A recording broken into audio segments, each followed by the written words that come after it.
segundo, una aplastante victoria consiguió el primer ministro de Rusia, Vladimir Putin, en las elecciones presidenciales de este domingo. Los comicios estuvieron marcados por la polémica respecto a un posible fraude electoral. Para más detalles tomamos contacto con René Arriagada desde nuestra sala de redacción. René.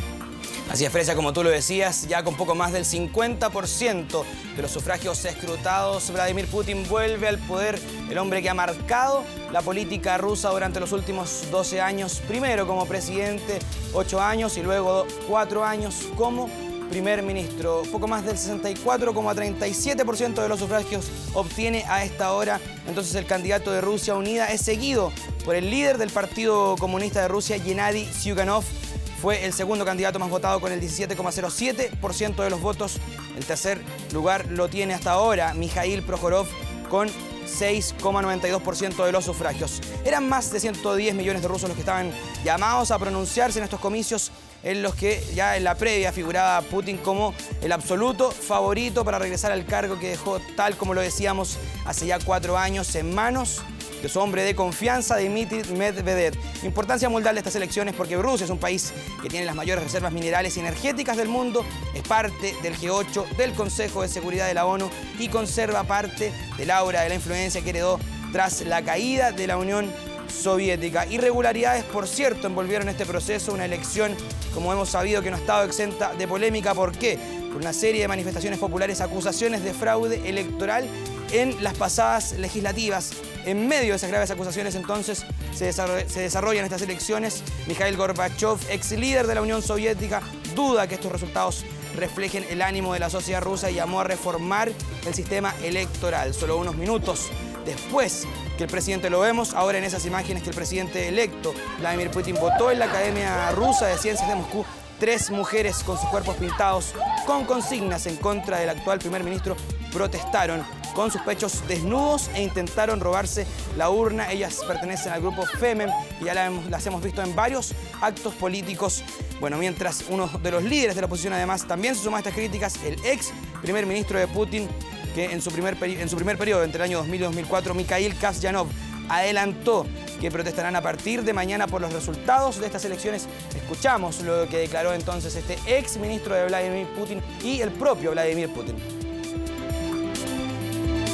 Estas elecciones no son libres y por lo tanto hay engaños. La autoridad que se autodenomina electa no es legítima. Por esto tendremos protestas mañana y no reconoceremos al presidente como legítimo, como el presidente de todos los rusos. Hemos ganado en una pelea abierta y justa. Esto era más que una simple elección presidencial. Esto es una importante prueba para nosotros, la prueba de la madurez política de nuestros ciudadanos y su independencia. Hemos demostrado que nadie puede imponernos nada y que la gente es capaz de notar la diferencia entre el progreso y las provocaciones políticas que solo buscan destruir Rusia. Bueno, ahora seguimos en Polonia, seguimos con una tragedia porque al menos a 16 víctimas fatales asciende entonces ahora el saldo tras una de las tragedias, las peores tragedias ferroviarias que ha vivido ese país. Lo vemos en la nota de Lorena Olivares.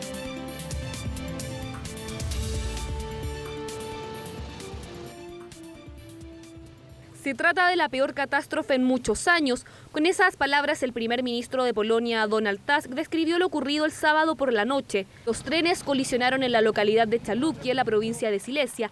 Al menos 15 víctimas fatales, mientras que se estima que 50 personas se encuentran en estado grave a causa de las heridas. Lamentamos profundamente lo ocurrido. Nuestros sentimientos están con las víctimas, especialmente con los familiares de quienes perdieron a sus seres queridos. Como siempre y como autoridad haremos lo posible para entregar la ayuda necesaria a los heridos y a sus familiares. Al lugar del accidente llegaron 19 ambulancias, 2 helicópteros enviados desde Varsovia y más de 400 bomberos. Todo para ir en rescate de los 350 pasajeros que viajaban en ambos trenes. Los hechos son más dramáticos de lo que se ven en las imágenes. Sin duda es el desastre más trágico en nuestra historia por muchos años. Entre los pasajeros también viajaban ciudadanos de nacionalidad española y francesa, pero estos salvaron ilesos del accidente. Esta es la catástrofe ferroviaria más grande en la historia de Polonia desde 1990, cuando 16 personas perdieron la vida tras el choque de 2 trenes en Ursus, a las afueras de Varsovia. En tanto, las autoridades ya anunciaron abrir una investigación para determinar las responsabilidades de uno de los accidentes más grandes de la historia de Polonia. Seguimos ahora en Venezuela. El presidente Hugo Chávez anunció que la biopsia que se le realizó en Cuba el pasado 26 de febrero arrojó entonces que el tumor que se le extrajo era maligno. En un programa de más de una hora grabado en Cuba y difundido hoy en Venezuela, el mandatario dijo que se prepara para una radioterapia en lo que sería una recurrencia del cáncer que le diagnosticaron en junio del año pasado, un tumor de 2 centímetros que según Hugo Chávez no conlleva metástasis, afirmando que se constató la ausencia de lesiones que sugieran la presencia de cáncer. El mandatario declaró no estar sorprendido y manifestó que su recuperación es franca, progresiva y rápida gracias al diagnóstico y tratamiento oportuno. El presidente venezolano ironizó además por las especulaciones que hablan de su mal estado de salud y señaló que el chavismo se encuentra unido frente a los intentos de la oposición de desestabilizar al país justo cuando su enfermedad cobra mayor relevancia, dado que competirá por la reelección el próximo 7 de octubre. Bueno, seguimos ahora en Argentina porque en horas de la madrugada se desprendió el puente del glaciar Perito Moreno tras una tormenta. Entonces no hubo testigos, ya que había muchos turistas que estaban esperando entonces este evento. Se trata del desprendimiento más importante de la estructura de hielo desde el miércoles, cuando comenzó el proceso de ruptura a alturas de 60 metros. El viernes se intensificaron los rompimientos, por lo que se preveía que este fin de semana colapsaría entonces el puente sobre el canal de los Témpanos. Finalmente el evento se produjo entre las 3 y 4:30 de la madrugada, mientras los guardaparques se encontraban en un refugio por la intensa lluvia. La estructura, que tiene 254 kilómetros cuadrados de superficie y un largo de 31 kilómetros, es famosa por los espectáculos que muestra durante sus desprendimientos, los que no se producían desde el 2008. Con más de 350 glaciares, el parque fue declarado entonces Patrimonio Colectivo de la Comunidad de Naciones por la UNESCO en 1981.